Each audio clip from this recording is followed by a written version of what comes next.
Ben Shapiro had actually good advice for poor people, or there were three things. We should just design social policy around these three things. So my question just sort of focuses on two sort of different things we've been talking about. One, which is focusing on the decisions people make and how that influences how successful they are. And two, you made a comment saying, in America, we don't afford you, equality of wealth or things like that. We give you equality of access. Well, equal access to rights, not equal access. Okay. There is a difference. What I mean by equal access to rights, obviously, is I mean that no one's going to get in your way, that the rights that you hold are the same as the rights that I hold. But when I'm saying, and if somebody blocks them, then that's blocking your access. But what I don't mean is that a person who has $1 million in the bank is equally situated with a person with $5 in the bank, because obviously that's stupid. Yes, and I would agree that that's stupid. Good, we're in agreement on stupidity. All right. Yeah, something we can agree on. I do want to sort of extend that into, I do personally believe that the number one factor in a lot of these sort of things are the decisions you make.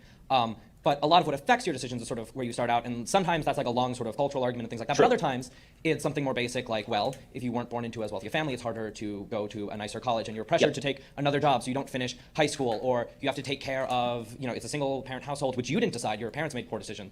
Yes. But then you have to take care of your little siblings or things like that, so then it becomes harder for you to maintain your job and you lose that. So I think there's a lot of sort of things that 100% affect this is correct, yeah. three sort of key tickets you talked about that are heavily influenced by factors entirely out of a person's Well, I control. mean, not having babies out of wedlock is definitely not influenced by factors beyond your control. I mean, unless you have uncontrollable genitalia. So that's it. So the fact is that just because you had a single mom doesn't mean that you have to follow in the pattern. Bottom line is that when you have cycles of poverty, somebody's going to have to break that at some point, and that's going to take an act of will. When it comes to graduating from high school, the number of people who are dropping out of high school because they need to support their family. I guess the thing that always bothers me for conservatives, and I mean it bothers me on the left for the opposite reason, but the thing that bothers me for conservatives when they talk about issues that, like people making bad choices, it seems like they are either reluctant to admit or just don't engage with the fact that, yeah, there are people that make bad choices, but can we admit that like overwhelmingly the bad choices are made by people that are in environments to make those bad choices, right? Like I brought this up a lot. Like I would never sell drugs in high school because why the fuck would I? Like I've got, before school and after school stuff going on. I've got parents, at least for my first 2 years, that care about me and don't want me to, sell drugs or do shit. Like I've got an environment of other friends and people that don't, like the idea of like selling drugs in high school just wouldn't even cross my mind. I don't even know if I would have the opportunity to.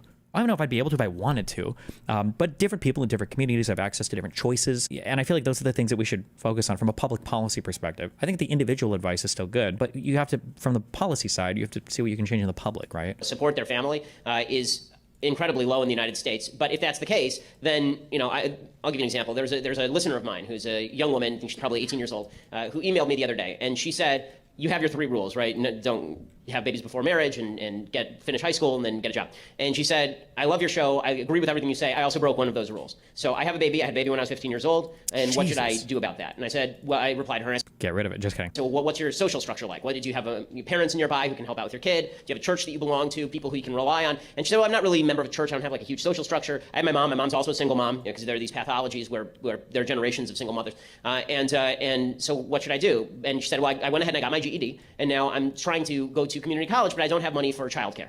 I don't have money for childcare. My mom works. So what should I do? And I said, well, why don't you put together a GoFundMe and get it to me, and I'll push it out there. And so she sent me a GoFundMe. I put $100 in the kitty, and an hour and a half later, she had $6,000. The reason that I did that. Okay, but that's not like I feel really bad because sometimes I have friends with people I know that are like, oh, can I promote my cat's GoFundMe, or there's a GoFundMe for my mom or something. And as much as I'd like to, the problem is if I do one of these, a whole bunch of people, friends and strangers, will start asking me, oh, can I GoFundMe for this, or can I GoFundMe for that? And it's like, fuck, now I have to say no. And yeah, I'm surprised Ben did that at all. But and the reason that I tell this story is not because I'm such a wonderful dude, although I am. The reason that the reason that I tell this story is because there is a world of willing people who are willing to give and help you escape these things if you want to make the effort. There's whole groups of people out there. There's whole organizations dedicated to helping you escape making bad decisions, dedicated to helping you get out of poverty. And if yeah, but we can't just create better environments out of thin air. Well, that's the beauty of it. You can create better environments through government subsidies. It is possible to do that, or government programs. I mean, you can also have like community programs as well, but it's much more realistic to craft a better environment for people to make better choices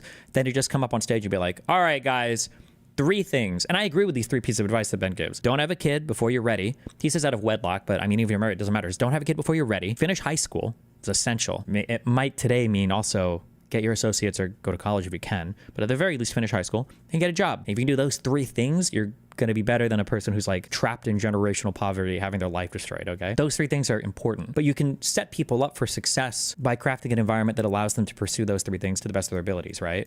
So having birth control available to people. California has investments in birth control. It saves the state money, right? Because the more people that are on birth control, the less people that have kids out of wedlock. And so our goal as individuals, not as a society, because I don't like to talk about our goals as a quote-unquote society. Our goals as individuals should be to help people make the right decisions so they can escape these bad decisions that they were about to make. And people's goals as individuals should also be not to make the bad decisions. These cycles cannot be broken by a government coming in and trying to fix them. Government tried to fix poverty in 1964. Relatively speaking, no one in the U.S. needs to sell drugs, or I think one of the main issues is a lack of opportunity seeking and a belief in self-imposed limits. Well, it just has to do with it has to do with what you think will be successful in life and the opportunities available to you, and then the ease of pursuing those opportunities and then the payoffs associated with them. If you're in a community where nobody goes to college, none of your family went to college, and nobody around you seems to care about going to college, and there are opportunities to make money in criminal matters or criminal ways, that path seems a lot easier. The payoff seems a lot more, you just make more money for less effort. Like, why the fuck would you go the college route? Like, it would take an exceptional person to choose a path of harder resistance there. When you take like middle class people and wealthy people, the kids aren't better people and that they're making these strong decisions to go to Ivy League colleges and to study. It's because they don't even have any other choices. Like, what the fuck else are you going to do? You don't have the choice to play hooky or to, skip class and not do tests or to flunk out of school or to do these other, like, you don't even have that choice. Your parents don't even give you that option, War on poverty's now been going for half a century, and by percentage, the same number of people are poor. Okay, so this is just not working. We're going to need to do something else, and it's going to need to come down to individual decision making. Like, that's just pointless. Like, in that case, let's just self-destruct. Like, nothing in the history of all of mankind has ever been changed by telling everybody to just make better decisions, right? Oh, like, I didn't know having a kid out of wedlock was bad. I didn't know that flunking out of high school was bad. I didn't know that not having a job is bad. Like, people know this. It's not an information problem. It's like there's something else going on in the environment there, right? I want to thank you for your personal kind charity, especially. You don't have to. I didn't give you money. I can thank you for your kindness to others. And I am very appreciative of everyone who does that. I just personally don't believe that that's going to be the solution for everyone out there. Wait, does it look like they could be brothers? No, like cousins. Mizkif? A little bit? Destiny, how do you tackle lack of motivation to do anything despite having good opportunities and safety nets around you? Ooh, I don't know how to deal with that one, my friend. I have heard that complaint from a lot of people. Like, people that have decent, like, safety nets and, like, a family that supports them and the opportunity to do whatever, but you just, like, lack motivation. Good luck. I don't know how to solve that one. What's your advice to people that want to make a drastic directional shift in life? It's very easy for people to go down the path of least resistance. I don't know. That's a really tough one. Nobody has found a way to reliably get people to dramatically change in life. In my personal opinion, if you're one of these people, ignore this, because this is a kind of a doomer take. But the problem is that the people that would have the psychological fortitude or aptitude to implement the necessary changes to dramatically change their life from something they really don't want would probably not end up in that situation in the first place. So I don't know. I mean, there's like a ton of ordinary pieces of advice that are given to people that, I mean, you can work to implement, but like things like making small, measurable changes in your life, adopting new routines or habits, finding like a friend to hold you accountable, small achievable goals and whatnot. Like, these are all good pieces of advice. It's just a matter of doing it.